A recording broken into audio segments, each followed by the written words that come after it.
Welcome back, viewers, to Talking Business. I'm your host, Vikant Sahai. Thank you for being with us. We are continuing to talk out on what is going to happen to Punjab in 6 months from now. It is going to change. So what are the changes, especially if we consider water issues, transportation issues, and solid waste management? These are issues which affects each and every citizen of Punjab. So what are the major changes you're going to bring about? Immediately speaking about solid waste management, our government is considering setting up the Bangini plant, and the work of getting environmental clearances is on. And I think once that comes up, that's almost 200 tons per day, and that should take care of the city's solid waste plus the surrounding area solid waste, so that the city does not face a problem of people coming from outside and dumping garbage here, because we need to address and give solutions to the neighboring areas also if the city has to be maintained clean. In terms of water, the entire pipeline of the city is getting replaced with the new long-lasting HDPE pipes, and we have almost completed. Out of 72 kilometers, we have completed around 48 kilometers, and the balance laying work is right now currently on. In fact, there has been some traffic snarls and all because of the digging that goes on to replace the pipelines, but I think we'll have to bear a little to get better systems in place. In fact, one major factor that will contribute to a good city water supply is a 27 MLD plant that is coming up at OPA exclusively for Panji city, which is likely to get commissioned somewhere in March 2018. And that will give a total water security to Panji's system. The sewerage system that the city has been installed somewhere in 1964, which is one of the first cities in Goa to get sewerage system in. And this has outlived its life. And under the smart city, we are considering replacing the entire sewerage system. We have got an excellent sewage treatment plant at Tonka, which is using CTEC technologies, working for the past almost 15 years and giving good output of water. But what we lack is the sewerage pumping systems to the plant and the sewerage collection systems, which we are trying to explore technologies which has the least intervention. That means we are exploring technologies which will not need opening of any trenches, which will replace the system while it is in operation. So all these things we are working on it, and I am very sure that a right technological partner and right technology will be found very soon for our city. Mr. Chaudhuri, tell me more about the control system which you are going to set it up very soon here.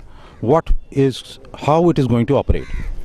So every line department which handles a particular line delivery or a system of delivery, like PWD in the case of water supply and sewerage, of course, CCP in the case of solid waste management system.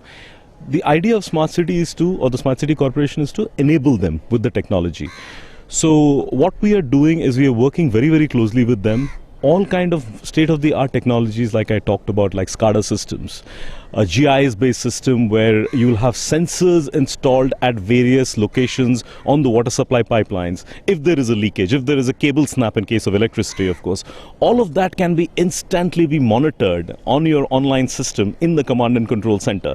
And not just that, it will all be automated. So somebody physically doesn't need to sit there and monitor it. An alert system will automatically be generated, and through an escalation matrix, it is going to go over the levels. So if it is, say, in case of a water supply, if there is a leakage in the system, it will go to the concerned junior engineer. If he does not act on it within the designated time, it will go to his assistant engineer, and then on to the executive engineer, and then it goes on till the time the ticket is closed. So these are very, very interesting technologies that we are trying to bring in. One of the best and one of the newest in the country, and we are hoping that this will definitely be implemented in a time-bound manner to ensure that the citizen does not suffer and he or she gets the best out of the service. Mr. Kuncalienker, you talked about the various cameras being put around in Punjab for the security reasons. Now, it has face reading technology also. Tell us something more about it. These cameras are dual purpose. One is to capture what happens, but more than that, we want to outpace the criminal activities. We want to make sure that we can predict some abnormal activities, we can safeguard against what is going to happen. I think if that is a system that we can implement in Panjim, we will be successful. And this is exactly what we have incorporated in our integrated command and control center. The features like, cameras picking up facial recognition so that any criminal, a noted criminal, is caught immediately and reported to the authorities. A camera can pick up an abnormal movement, a suspicious loitering movement of a person. So that can be reported. A camera which picks up any abnormal activity like somebody keeping any unwanted bag or somebody or a traffic violation, immediately a number plate data will be captured so that he can be penalized. He can be traffic cops can be told to penalize him. So all these are the features that goes in the system. It's not just picking up what happens or what already has happened. Now, this is virtually a revolutionizing of the system, right? And once you take such steps, obviously there'll be hindrances and there'll be issues which will hurt someone or the other. Yes. How's your relationship now with the CCP? We have got a very good working relationship with the bureaucracy of the CCP, but somewhere down the line, it is the mayor who sometimes does not cooperate. In fact, I will request to him through your medium that this is a mission where we all need to work together for the city. It is not just my city or your city or his city. It is everybody's city, including the mayor, the sitting MLA, the government in place, every citizen. Everybody has a right on this city. And I think if everybody cooperates and works together, a city can be developed at a much faster pace. There are hindrances, like I read in some of the newspapers, some loose statements like, the cameras can be installed for 25 lakhs. I think people need to a little bit go into the details of the system that is planned, understand it, and then definitely comment. We are open to scrutiny and we are following the best practices in the industry. For the first time in India, we have done an industry consultation, an open industry consultation where all the chambers were invited to participate. NASSCOM, ASSOCHAM, GCCI, CII. We invited all the probable bidders for the system. We asked them, this is what we plan to do in an open manner in front of everybody. What are their suggestions? We try to incorporate all the good things. And I think a lot goes into doing this, following this best practices. And this is all to make our systems robust, bids which are open and neutral. Now, talking about the bids, I understand there were 14 companies which had bidded, right? Now, that bidding process is on right now. So, do you think what would be the criteria of giving them the bid? Because are they experienced enough to come out? Because this is a new concept altogether. So whether they are really into this factor or not. We are going global on this. We are asking for global technologies to partner with Panji city for the city's system, and not just the latest technologies as on date. What we envisage is a contract which will last for next 7-8 years, and in that inbuilt updation mechanism, so that we get the latest technology up to the last year, that is the 8th year of the operation. And I think that is how the city should work. It is not just there are cameras, CCTV cameras which are installed as on date. I think every city in Goa has them, but none of them work as on date. When we speak today, I don't think any of the cameras are working. Nobody can monitor them because technically there is a snag or the technology has lapsed, because the digital world is changing every 3 months, 6 months. It is so rapid changes that we need to outpace the technological changes, and for that we will have to have a robust tendering bid system, and that is how we are going ahead with this system. So what is your timeline? When do you think that you can finally say that okay, Panjim has become smart?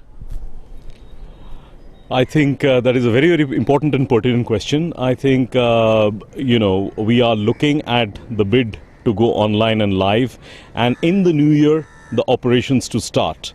So there is already a detailed level study that has been done for the preparation of the estimates and to know how much we need where, what is the quantum of bandwidth, where we need power. And when we talk just power, we don't talk power over electricity, we are talking power over Ethernet, power over cable. So these are all modern technologies. So a lot of planning has gone into it over the last 6 or 7 months with the support of the government and the Honorable MLA and his team. The idea is that the work orders should be given for this project by the beginning of the year, or somewhere mid through in January, and a large part of the project should be on the ground within 6 to 7 months. It's a large project, so it is being done in a phased manner, and it should be there. One more thing I wanted to just add as far as the bidding is concerned. We are also doing a 3-bid system. So we are doing something called a pre-qualification, so that just not anybody can walk through the door.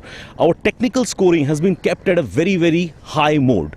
So only people qualifying to that with 70% or more will actually be qualifying to be going to the technical bid open area. And once the technical bid open area goes, then their financial bid will be open. So not a 2-bid system, which is the conventional in the industry, which is usually a technical bid and a financial bid. It's a 3-bid process. So we are working very, very carefully. We are working very, very actively to ensure it's a complete transparent process. And I think I should be correct in saying that, anybody can scrutinize it. We're open to any form of scrutiny. I can wish you all the very best to both of you. Thank you, viewers, for staying with us and watching this program on Talking Business. We will definitely bring you much more interesting program in the later part of our series, which is continuing. This is your host, Vikant Sahai, signing off.